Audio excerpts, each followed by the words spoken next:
News 18ಗೆ ಸ್ವಾಗತ. ನಾನು ಶ್ರುತಿರಾಜ್. ಶೋಭಾ ಕರಂದ್ಲಾಜೆ ಅವರಿಗೆ ಬಿಜೆಪಿಯ ರಾಜ್ಯಾಧ್ಯಕ್ಷ ಪಟ್ಟವನ್ನ ಕೊಡ್ತಾರಾ? ಹಾಗಾದ್ರೆ ಈ ಹಿಂದಿನಿಂದಲೂ ಕೂಡ ಶೋಭಾ ಕರಂದ್ಲಾಜೆ ಅವರ ಹೆಸರು ಕೂಡ ಮುಂಚೂಣಿಯಲ್ಲಿದೆ. ಸೊ ಈಗ ಸದ್ಯಕ್ಕೆ ನಡೀತಾ ಇರುವಂತಹ ಬೆಳವಣಿಗೆಗಳನ್ನ ನೋಡ್ತಾ ಹೋದ್ರೆ ಕಟೀಲಿರುವಂತಹ ಜಾಗಕ್ಕೆ ಶೋಭಾ ಕರಂದ್ಲಾಜೆ ಅವರ ಹೆಸರನ್ನ ಆಲ್ಮೋಸ್ಟ್ ಫಿಕ್ಸ್ ಮಾಡಲಾಗುತ್ತೆ ಅನ್ನೋ ಬೆಳವಣಿಗೆಗಳಾಗ್ತಾ ಇದೆ. ಹಾಗಾದ್ರೆ ಇನ್ಮುಂದೆ ಶೋಭಾ ಕರಂದ್ಲಾಜೆ ಅವರೇ ಕರ್ನಾಟಕದ ಬಿಜೆಪಿಯ ಸಾರಥಿ ಆಗ್ತಾರಾ? ಕೇಂದ್ರ ಸಚಿವೆ ಶೋಭಾ ಕರಂದ್ಲಾಜೆಗೆ ಪಟ್ಟವನ್ನ ಕಟ್ಟಲಾಗತ್ತ? ಹಾಗಾದ್ರೆ ಇದೇ ಮೊದಲ ಬಾರಿಗೆ ಮಹಿಳೆಯೊಬ್ಬರಿಗೆ ಪಟ್ಟವನ್ನ ಕಟ್ಟಲಿಕ್ಕೆ ಬಿಜೆಪಿಯ ಹೈಕಮಾಂಡ್ ತೀರ್ಮಾನ ಮಾಡಿದ್ಯಾ? ಹಾಗಾದ್ರೆ ಬಿಜೆಪಿಯ ರಾಜ್ಯಾಧ್ಯಕ್ಷರಾಗಿ ಶೋಭಾ ಕರಂದ್ಲಾಜೆ ಅವರ ಹೆಸರು ಬಹಳ ಚಾಲ್ತಿಗೆ ಬರ್ತಾ ಇದೆ.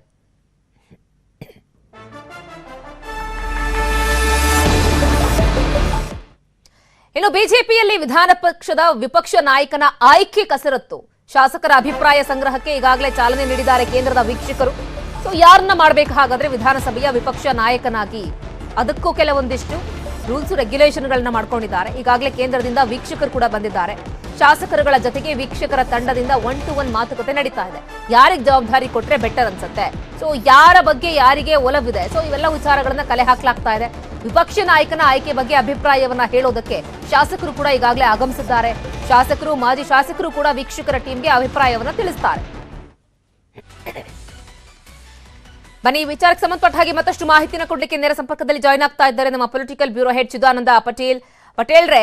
ಇಷ್ಟು ದಿನಗಳ ಕಾಲ ಬಹಳ ಚರ್ಚೆಗೆ ಗ್ರಾಸವಾಗಿರುವಂತಹ ವಿಚಾರ, ಬಿಜೆಪಿ ಪಾಳ್ಯದಲ್ಲಿ ಒಂದು ಕಡೆ ಬಿಜೆಪಿಯ ರಾಷ್ಟ್ರಾಧ್ಯಕ್ಷ ಪಟ್ಟ ಯಾರ ಹೆಗಲಿರುತ್ತೆ, ಮತ್ತೊಂದು ಕಡೆಗೆ ವಿಪಕ್ಷ ನಾಯಕನ ಸ್ಥಾನ ಯಾರ ಜವಾಬ್ದಾರಿಗೆ ಹೋಗುತ್ತೆ ಅಂತ. ಈಗ ರಾಜ್ಯಾಧ್ಯಕ್ಷರ ವಿಚಾರವನ್ನ ನೋಡೋದಾದ್ರೆ ಶೋಭಾ ಕರಂದ್ಲಾಜೆ ಅವರ ಹೆಸರು ಬಹಳ ಮುಂಚೂಣಿಯಲ್ಲಿ ಕೇಳಿ ಬರ್ತಾ ಇದೆ. ಸೊ ಏನ್ ಬೆಳವಣಿಗೆಗಳಾಗ್ತಾ ಇದೆ ಆ ನಿಟ್ಟಿನಲ್ಲಿ? ಶ್ರುತಿ, ರಾಜ್ಯ ಬಿಜೆಪಿಗೆ ನೂತನ ಸಾರಥಿ ಆಯ್ಕೆ ಸಂಬಂಧಪಟ್ಟಗೆ ಹೈಕಮಾಂಡ್ ಇದೀಗ ನೂತನ ರಾಜ್ಯಾಧ್ಯಕ್ಷ ಆಯ್ಕೆ ಸಂಬಂಧಪಟ್ಟಗೆ ಕಸರತ್ತು ಆರಂಭಿಸಿರುವಂಥದ್ದು. ಕರ್ನಾಟಕ ರಾಜ್ಯಕ್ಕೆ ಒಬ್ಬರು ಅಗ್ರೆಸಿವ್ ಆಗಿರ್ತಕ್ಕಂಥ ನಾಯಕತ್ವ ಬೇಕಾಗಿರುವಂಥದ್ದು. ಜೊತೆಗೆ ಕಾಂಗ್ರೆಸ್ ಸರ್ಕಾರವನ್ನ ರಚನಾತ್ಮಕವಾಗಿ, ಕ್ರಿಯಾತ್ಮಕವಾಗಿ ಮತ್ತು ಅಗ್ರೆಸಿವ್ ಆಗಿ ಟೀಕೆ ಮಾಡುವಂಥದ್ದು ಮತ್ತು ಪಕ್ಷ ಸಂಘಟನೆ ಮಾಡುವಂಥ ನಾಯಕತ್ವ ಇರಬೇಕಾಗಿದೆ. ಮತ್ತು ಆ ನಾಯಕತ್ವಕ್ಕೆ ಪ್ರಮುಖವಾಗಿ ಮಾಜಿ ಮುಖ್ಯಮಂತ್ರಿ BS ಯಡಿಯೂರಪ್ಪನವರು ಸೇರಿದಂತೆ ಅನೇಕ ನಾಯಕರುಗಳು ಅವರ ಜೊತೆ ನಿಂತ್ಕೊಂಡು ಸ್ವಾತಾಗಿ ಪಕ್ಷ ಸಂಘಟನೆಯನ್ನು ಮಾಡಬೇಕಾಗಿದೆ ಮತ್ತು ಪಕ್ಷಕ್ಕೆ ಹೊಸ ಮೆರುಗನ್ನು ಕೊಡಬೇಕಾಗಿದೆ. ಆ ಮುಖಾಂತರ ಮುಂಬರಲಿರ್ತಕ್ಕಂಥ 2024ರ ಲೋಕಸಭೆ ಚುನಾವಣೆ ಕೂಡ ಅಣಿಯಾಗಬೇಕಾಗಿದೆ.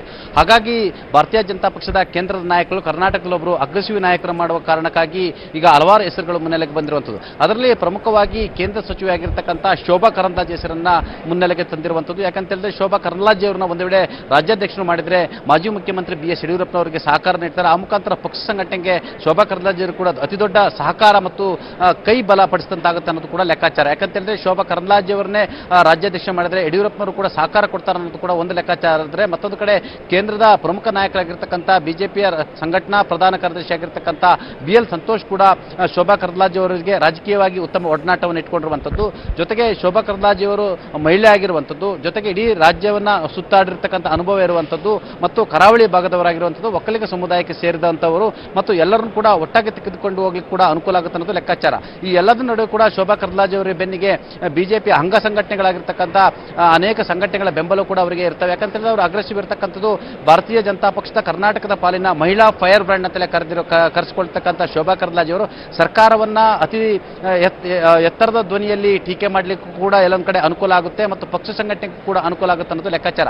ಹಾಗಾಗಿ ಶೋಭಾ ಕರಂದ್ಲಾಜೆ ಅವರಿಗೆ ಮುಂಬರತಕ್ಕಂಥ ಕೇಂದ್ರದ ಸಚಿವ ಸಂಪುಟದ ಪುನಾರಚನೆ ಸಂದರ್ಭದಲ್ಲಿ ಅವ್ರನ್ನ ಕೈ ಬಿಟ್ಟು ಅವ್ರನ್ನ ರಾಜ್ಯ ಬಿಜೆಪಿಯ ಪಕ್ಷ ಸಂಘಟನೆಗೆ ಅವ್ರನ್ನ ಅಧ್ಯಕ್ಷರಾಗಿ ಮಾಡುವ ಸಂಬಂಧಪಟ್ಟ ಈಗಾಗಲೇ ಹೈಕಮಾಂಡ್ ಒಂದು ಹಂತದ ತೀರ್ಮಾನವನ್ನು ತೆಗೆದುಕೊಂಡಿರುವಂಥದ್ದು. ಈಗಾಗಲೇ ರಾಜ್ಯ ನಾಯಕರ opinion ತೆಗೆದುಕೊಂಡಿರುವಂಥದ್ದು.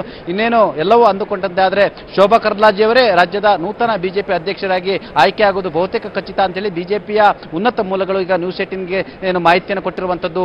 Shruti. Okay Patel, thank you. ತಮ್ಮ ಈ ಕ್ಷಣದ ಕಂಪ್ಲೀಟ್ ಅಪ್ಡೇಟ್ಸ್ಗೆ. ನೆರೆಯ ತೆಲಂಗಾಣ